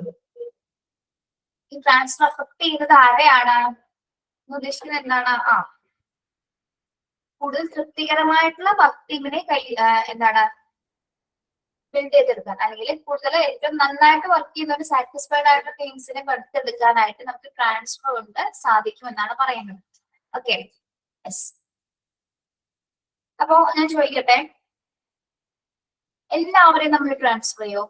ഒരു ഓർഗനൈസേഷൻ ഉള്ള എല്ലാവരും നമുക്ക് ട്രാൻസ്ഫർ ചെയ്യാൻ പറ്റുമോ? ഇല്ല. എങ്ങനെയുള്ളവരെ മാത്രമാണ് നമ്മൾ ട്രാൻസ്ഫർ ചെയ്യുന്നത്? റീസൺസ് ഉണ്ട്. ഒന്ന് റീസൺസ് പ്രകാരമാണ് നമ്മൾ ട്രാൻസ്ഫർ ചെയ്യുന്നത്. അല്ലെങ്കിൽ ചിലവര് നേരിട്ട് നേരിട്ട് ആവശ്യപ്പെടുന്നവരുണ്ട്. ഇൻ കേസ് ചില സമയത്ത് നമ്മൾ ട്രാൻസ്ഫർ വേറൊരു കാരണത്താൽ കൂടി ചെയ്യാറുണ്ട്. എന്താണ്? ഇൻ കേസ് ഓഫ് എന്തെങ്കിലും ലീഗൽ ആയിട്ടുള്ള എന്തെങ്കിലും പ്രോബ്ലംസ് വന്നാലും നമ്മൾ ആൾ ട്രാൻസ്ഫർ ചെയ്യില്ലേ? Punishment transfer. Very good, very good. Yes, punishment കൊടുത്ത് വിടാറുണ്ട്. ഓർഗനൈസേഷൻ ഡിസിഷൻ പ്രകാരം ഇല്ലീഗൽ ആയിട്ടോ അല്ലെങ്കിൽ മിസ്ബിഹേവിയേഴ്സ് അങ്ങനെയൊക്കെ കാണിക്കുന്നവരാണെങ്കിൽ നമ്മൾ ഓൾറെഡി എന്താണ് പണിഷ്മെന്റ് ട്രാൻസ്ഫർ കൊടുത്ത് കുറച്ചു നാളത്തേക്ക് ചിലപ്പോൾ അല്ലെ. ചിലപ്പോൾ കുറച്ചു നാളത്തേക്ക് മാത്രമായിരിക്കും ആളുകൾ നമ്മൾ ട്രാൻസ്ഫർ ചെയ്യുന്നത്. Okay, yes. പട്ടോ ഞാൻ പറഞ്ഞത് ഈ ഒരു പോയിന്റ് മാത്രം നിങ്ങൾ അണ്ടർലൈൻ ചെയ്യാം കേട്ടോ. ട്രാൻസ്ഫറീസേ മുതല് റെസ്പോൺസിബിലിറ്റി ആർക്ക് സെയിം വരെ ഒന്ന് അണ്ടർലൈൻ ചെയ്യാം. അത് മാത്രം പഠിച്ചാൽ മതി. ഉണ്ടോ? ട്രാൻസ്ഫറീസേ ഹൊറിസോണ്ടൽ മുതല് റെസ്പോൺസിബിലിറ്റി ആർക്ക് സെയിം വരെ അണ്ടർലൈൻ ചെയ്യാം. അത് മാത്രം എന്താണ് ട്രാൻസ്ഫർ എന്ന് പഠിക്കും. Okay, yes. ഇത് മൂന്നും തമ്മിലുള്ള വ്യത്യാസം മനസ്സിലാവും നിങ്ങൾക്ക്. പ്രമോഷൻ എന്താണ്, ഡിമോഷൻ എന്താണ്, ട്രാൻസ്ഫർ എന്താണ്? മൂന്ന് തന്നെയാണ് അല്ലെ. യെസ്. പക്ഷെ ഏറ്റവും ഗുണം ഏതിനാണ്? പ്രമോഷൻ ആണോ, ഡിമോഷൻ ആണോ, ട്രാൻസ്ഫറിനാണോ? പ്രമോഷൻ ആണ്. ഡിമോഷന് ഗുണമല്ലേ? ഇപ്പൊ ഡിമോഷന് ഗുണമുണ്ട്. നമുക്ക് നമ്മ പിന്നീട് എന്തെങ്കിലും ചെയ്യാതിരിക്കാനായിട്ട് നമ്മൾ അത് പ്രാപ്തനാക്കും അല്ലെ, ഡിമോട്ട് ചെയ്യുകയാണെങ്കിൽ. രണ്ടും ഗുണമാണ്. ട്രാൻസ്ഫർ എന്ന് പറയുന്നത് ഓൾറെഡി ചിലപ്പോൾ മാത്രം സ്വമേധയാ സംഭവിക്കുന്നതാണ്, അല്ലെങ്കിൽ ഓർഗനൈസേഷൻ തീരുമാനിച്ചിട്ടായിരിക്കും മാറ്റുന്നത്. Okay, next one separations. Separations mean termination of services or agreement with the organization for some reasons. എന്താണ് സെപ്പറേറ്റ് ചെയ്യാൻ? ഒരാളെ നമ്മൾ ടെർമിനേറ്റ് ചെയ്യാന്ന് പറയുന്നത് എന്താണ്? ടെർമിനേഷൻ. പിരിച്ചുവിടുക അല്ലെ. നമുക്ക് നോക്കാം. The employee may be separated from payroll of our organization because of. നമ്മള് ഒരാളെ ശമ്പള പട്ടികയിൽ നിന്നും നമ്മൾ പിരിച്ചുവിടുന്നതാണ്. സെപ്പറേറ്റ് ചെയ്ത് പോകുന്നതിന്റെ കുറച്ച് കാര്യങ്ങളുണ്ട്. പല റീസൺസ് ഉണ്ട് കേട്ടോ. അതിൽ കുറച്ച് റീസൺസ് ആണ് നമുക്കിവിടെ പറയുന്നത്. എന്തൊക്കെയാണ്? Resignation may be put into voluntarily by the employee on account of health, physical disability, better opportunities elsewhere, reason for marriage, etc. ഒന്നാമത്തെ നോക്കി, ഒരാൾ സെപ്പറേറ്റഡ് ആയി പോകാനുള്ള കാരണം എന്തൊക്കെയാണെന്ന്? ആളുടെ ഹെൽത്ത് ഇഷ്യൂസ് ആയിരിക്കാം അല്ലെ. യെസ്. പിന്നെന്തായിരിക്കാം? ഫിസിക്കലി ഡിസേബിൾ ആയിട്ടുള്ള അല്ലെങ്കിൽ ശാരീരിക വൈകല്യങ്ങളുള്ള ഏതെങ്കിലും പേഴ്സൺ ആയിരിക്കാം. ഓക്കെ. പിന്നെ ബെറ്റർ ഓപ്പർച്യൂണിറ്റീസ് കിട്ടുമ്പോൾ അല്ലെ, നമ്മൾ അങ്ങനെ ചെയ്യാറുണ്ട്. നമുക്ക് കുറച്ചുകൂടി നല്ല അവസരങ്ങൾ കിട്ടുമ്പോൾ നമ്മൾ ഓൾറെഡി റിസൈൻ ചെയ്യാറുണ്ട്. ഓക്കെ. പിന്നെ റീസൺ ഫോർ മാരേജ്. പെൺകുട്ടികളെ സംബന്ധിച്ചിടത്തോളം വേറെ ഏതെങ്കിലും ഡിസ്ട്രിക്റ്റിലൊക്കെയാണ് കെട്ടിച്ചു കൊടുക്കുകയാണെങ്കിൽ ഓൾറെഡി നമുക്ക് ആ ജോലിക്ക് പോകാൻ പറ്റില്ല. ഓക്കെ, അങ്ങനെ നമ്മൾ എന്ത് ചെയ്യാറുണ്ട്? റെസിഗ്നേഷൻ ചെയ്യാറുണ്ട് അല്ലെ. ഓക്കെ, സെപ്പറേഷൻസിന്റെ കാറ്റഗറിയിൽ വരുന്നതാണ് കേട്ടോ. ഓക്കെ, അപ്പൊ ഏതൊക്കെയാണ്? Health, physical disability, better opportunities and reason for marriage etcetera. Okay, എങ്ങനെയാണ് resignation may be put into voluntary ആണ് അല്ലെ, by the employees on account of health, physical disability, better opportunities elsewhere and reasons for marriage. Okay, മനസ്സിലായോ? Then അടുത്ത separation എങ്ങനെയാ വരുന്നത്? Discharge and dismissal. Discharge involves permanent termination of an employee from the payroll because of violation of rules or for insufficient performance. നമ്മൾ ഒരാളെ discharge ചെയ്യുക, dismissal ചെയ്യുന്നത് എപ്പോഴാണ്? Permanent termination ആണ് അല്ലെ. Involve permanent termination of an employee from ഒന്നില്ലെങ്കിൽ rules violate ചെയ്യുമ്പോ, അല്ലെങ്കിൽ എന്താണ് ഇൻസഫിഷ്യന്റ് ആയിട്ടുള്ള ബിഹേവിയേഴ്സ് കാണിക്കുന്നത് അല്ലെ, അല്ലെങ്കിൽ because of violation of rules or for insufficient performance, bad performance അല്ലെങ്കിൽ മിസ്ബിഹേവിയേഴ്സ് ആയിരിക്കും അവിടെ വരുന്നത് അല്ലെ. ഓക്കെ, അപ്പൊ അത്തരം കാരണങ്ങൾ കൊണ്ടാണ് എന്ത് സംഭവിക്കുന്നത്? ഒരാളെ നമ്മൾ ഡിസ്മിസ് ചെയ്യുന്നത് അല്ലെ, പെർമനന്റ് ആയിട്ട് ടെർമിനേറ്റ് ചെയ്യാനാണ്.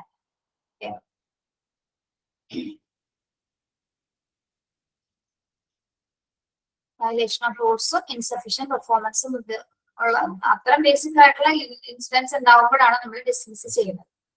ഓക്കെ, then suspension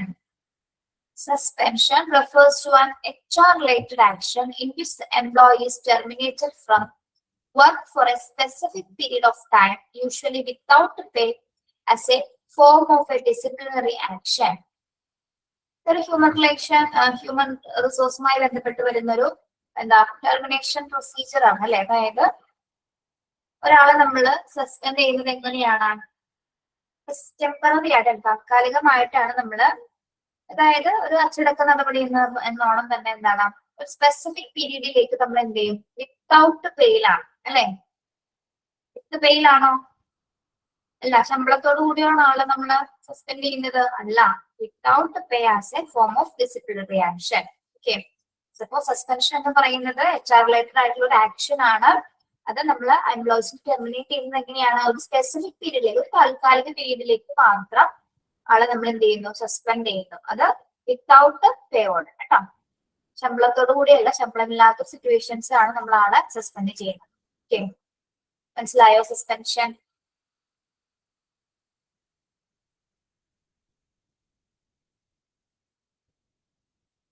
കാരണങ്ങൾ എന്തൊക്കെയായിരിക്കും എന്ന് അറിയാലോ സസ്പെൻഡ് ചെയ്യുന്നത്? പറയുന്നില്ല. Okay, Then lay off. അടുത്ത സെപ്പറേഷൻ ആണ് lay off. കേട്ടിട്ടുണ്ടോ ഇത് lay off? എന്താണ്? It refers to an indefinite termination of the employee from the payroll of owing to the factors which cannot be controlled by the employer. The purpose of a layoff is to lessen the financial burden on an organization that human resources cannot be utilized in a proper manner. എന്താണ് പിള്ളേരെ ലേ of എന്ന് പറയുന്നത്? ലേ of നമ്മൾ പ്രവർത്തനം നിർത്തിവെക്കാന്നൊക്കെ പറയാറില്ലേ ചില സമയങ്ങളിലൊക്കെ, കേട്ടിട്ടില്ലേ? ചില യൂണിയൻകാരൊക്കെ ഇങ്ങനെ കമ്പനിക്ക് വേണ്ടി സമരമൊക്കെ നടത്താറുണ്ട്, അവരെ പിരിച്ചുവിട്ടു എന്നൊക്കെ പറഞ്ഞിട്ടുണ്ട്. എന്തിനു വേണ്ടിയിട്ട് അവരെ പിരിച്ചുവിടുന്നത്? എന്തുകൊണ്ടിട്ടായിരിക്കാം? കമ്പനിക്ക് എന്ത് വന്നുകൊണ്ടായിരിക്കും അവരെ നമ്മൾ പിരിച്ചുവിട്ടിരിക്കുന്നത്? താൽക്കാലികമായിട്ട് കുറച്ചു നാളത്തേക്ക് നമ്മൾ അവരെ പിരിച്ചുവിടുന്ന എന്തിനായിരിക്കാം? ഫിനാൻഷ്യൽ ബേർഡൻ വരുന്നത് കൊണ്ട് അല്ലെ? അതായത് ഹ്യൂമൻ റിസോഴ്സിന് പ്രോപ്പർ മാനറിൽ അവിടെ ഉപയോഗിക്കാൻ പറ്റാത്ത സമയത്ത് നമ്മൾ എന്ത് ചെയ്യും? കുറച്ച് എംപ്ലോയീസിനെ നമ്മൾ എന്ത് ചെയ്യും? ലേ ഓഫ് ചെയ്യും അല്ലെ? അതായത് എന്താ പറയാ, ചില ഒരു ഓർഗനൈസേഷൻ ഉടമയെ സംബന്ധിച്ചിടത്തോളം അദ്ദേഹത്തിന് നിയന്ത്രിക്കാൻ പറ്റാത്ത കുറച്ച് ഘടകങ്ങൾ ഉണ്ടായിരിക്കാം, കൺട്രോൾ ചെയ്യാൻ പറ്റാത്ത കുറച്ച് ഫാക്ടേഴ്സ് ഉണ്ടായിരിക്കാം. അത്തരം സാഹചര്യം നമ്മൾ എന്ത് ചെയ്യും? പേറോളിൽ നിന്ന് നമ്മുടെ ജീവനക്കാരനെ ഒരു അനിശ്ചിത കാലത്തേക്ക് മാത്രം മാറ്റി നിർത്തപ്പെടുന്ന ഒരു പ്രൊസീജിയർ ആണ് എന്താ ലേ ഓഫ് എന്ന് പറയുന്നത്. അതാണ് നമ്മൾ യൂണിയൻസിലെ ആൾക്കാരിങ്ങനെ സമരം അതായത് ഞങ്ങൾ ഇത്രയും ചിലവരിങ്ങനെ നമ്മൾ വീഡിയോസിലൊക്കെ കണ്ടിട്ടുണ്ടാവും അല്ലെ? അവരെ എന്തുകൊണ്ടാണ് ഓൾറെഡി അവർക്ക് കൊടുക്കാനുള്ള ഫിനാൻഷ്യൽ ബേർഡൻ, അതായത് സാലറി കൊടുക്കാനായിട്ടുള്ള എല്ലാത്തരം സംവിധാനങ്ങളും ചിലപ്പോൾ എന്താണ് നിയന്ത്രിക്കപ്പെട്ടിട്ടുണ്ടാവും. അതുകൊണ്ടായിരിക്കും അത്ര ആൾക്കാരെ നമ്മൾ താൽക്കാലികമായിട്ട് പിരിച്ചുവിടുന്നത്. എനിക്ക് ഇപ്പോഴത്തെ കാലഘട്ടത്തിൽ കുറച്ച് പഴയ കാലഘട്ടത്തിലാണ് ഈ ഒരു സിറ്റുവേഷൻ ഉണ്ടായിരുന്നത് അല്ലെ? ഇങ്ങനെ കമ്പനിക്ക് വേണ്ടി സമരം നടക്കുന്നതും ഒക്കെ സിനിമയിലും വീഡിയോസിലൊക്കെ കണ്ടിട്ടുണ്ട്. അത് കമ്പനിക്ക് എന്ത് സംഭവിക്കുമ്പോൾ മാത്രമാണ്? ലെസൺ ടു ദ ഫിനാൻഷ്യൽ, കമ്പനിക്ക് ഒരു നല്ലൊരു ലോസ് സംഭവിക്കുന്ന സമയത്ത് നമ്മൾ കുറച്ച് ആൾക്കാർ ഓൾറെഡി അതിന് പിരിച്ചു വിടും അല്ലെ? യെസ്. മാത്രമല്ല എന്താണ്, ഹ്യൂമൻ റിസോഴ്സ് നമുക്ക് ശരിയായ രീതിയിൽ വിനിയോഗിക്കാൻ പറ്റുന്നില്ല, അല്ലെങ്കിൽ ഈ ഇത്രയും എംപ്ലോയീസ് നമുക്ക് ശരിയായ രീതിയിൽ ഉപയോഗിക്കാൻ പറ്റാത്തതിന്റെ കാരണം ഓൾറെഡി അവിടെ നല്ല രീതിയിലുള്ള ഫിനാൻഷ്യൽ ആയിട്ടുള്ള ഒരു ബാക്ക്ഗ്രൗണ്ട് ഇല്ലാത്തത് കൊണ്ട് തന്നെ നമ്മൾ അവിടെ എന്ത് ചെയ്യുന്നു? കമ്പനിയുടെ ഭാരം കുറയ്ക്കുന്നതിന് വേണ്ടി, ആ ഒരു ഫിനാൻഷ്യൽ ആയിട്ടുള്ള ബേർഡൻ കുറയ്ക്കുന്നതിന് വേണ്ടിയിട്ട് നമ്മൾ കുറച്ച് ആൾക്കാരെ എന്ത് ചെയ്യും? കമ്പനിയിൽ നിന്ന് പുറത്താക്കപ്പെടുന്നത്, നിശ്ചിത കാലത്തേക്ക് മാത്രം പുറത്താക്കപ്പെടുന്ന ഒരു പ്രക്രിയയാണ് എന്ത്? ലേ ഓഫ് എന്ന് പറയുന്നത് കേട്ടോ. യെസ്, മനസ്സിലായോ?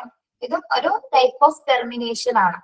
ഇതെല്ലാം സാഹചര്യങ്ങളെ ഡിപ്പെൻഡ് ചെയ്തിട്ടാണ് കേട്ടോ. ലേ ഓഫ് ഒക്കെ വരുന്നത് കമ്പനിക്ക് വലിയ നഷ്ടങ്ങളൊക്കെ വരുന്ന സമയത്ത് മാത്രമാണ്. ഓക്കെ,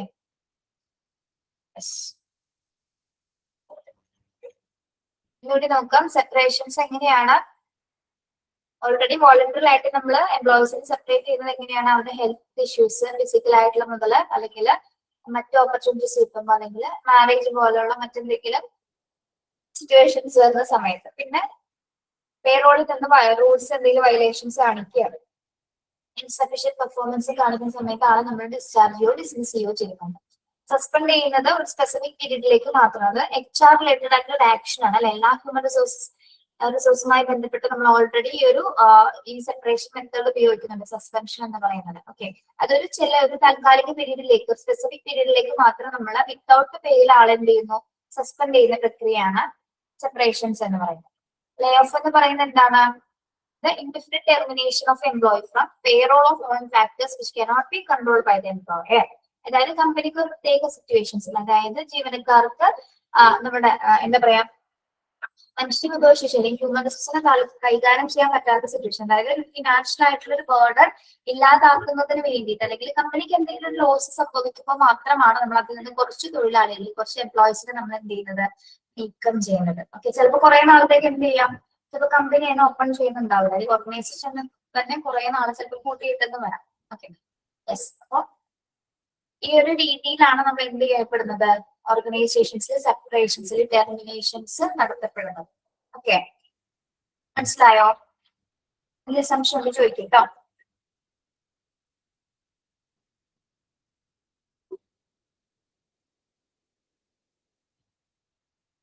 ലേ ഓഫ് എന്ന് പറഞ്ഞാൽ ശരിക്കും പ്രവർത്തനം നിർത്തിവെക്കുക എന്നൊരു മീനിങ് ആണ് കേട്ടോ. പ്രവർത്തനം നിർത്തിവെക്കുക എന്നുള്ളതാണ്.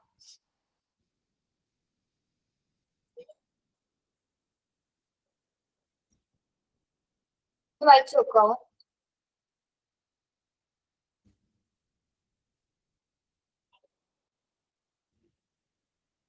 Okay.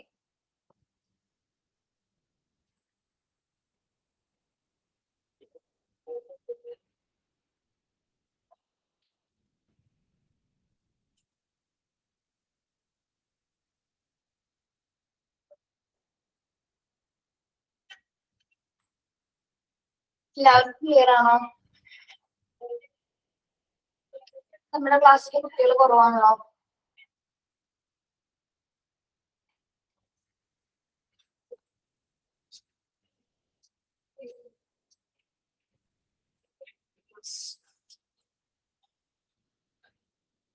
Wednesday first period ബിലു miss ആയിരിക്കും എടുക്കുന്നത്, ഞാനായിരിക്കില്ല.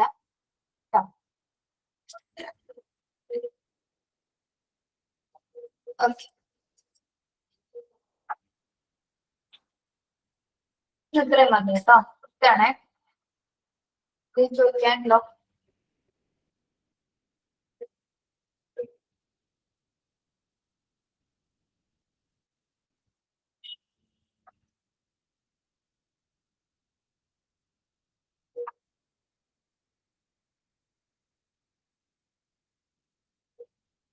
കോൺവൊക്കേഷന്റെ കാര്യമൊന്നും വേറെ ക്ലാസ് ഡിസ്കസ് ചെയ്യരുത് കേട്ടോ.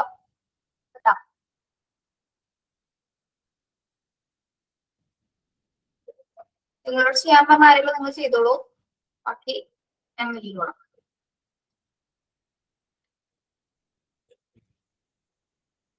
എന്തായാലും നിങ്ങൾക്ക് പഠിക്കാനൊക്കെ സമയം ഉണ്ടാവും. നമ്മുടെ എക്സാം കഴിഞ്ഞിട്ട് ഏകദേശം കോൺവൊക്കേഷൻ തന്നെ ഒരു മാസത്തോളം ഗ്യാപ്പ് വരും.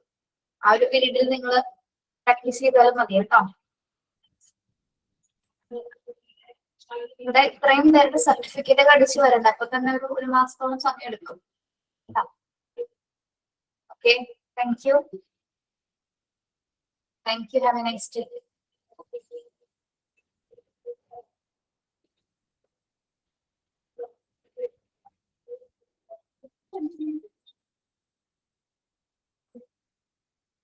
അയ്യോ, ഞാൻ വേറൊരു കാര്യം പറയാൻ പറ്റുമായി. നിങ്ങൾ പോലെ നമ്മുടെ ലാസ്റ്റ് ക്ലാസ്സിലെ നമ്മുടെ ക്ലാസ് തീരുന്ന ദിവസം അന്ന് നിങ്ങൾ പറ്റുന്നവരെല്ലാവരും ക്യാമറ ഓൺ ചെയ്യണം കേട്ടോ, നമുക്കൊന്ന് കാണാലോ. പറ്റുന്നവരെല്ലാവരും അന്ന് ലാസ്റ്റ് ദിവസം ഒന്ന് ക്യാമറ ഓൺ ചെയ്യണേ കേട്ടോ. നിങ്ങൾക്ക് നിങ്ങളെയും കാണണ്ടേ? യെസ്. Thank you.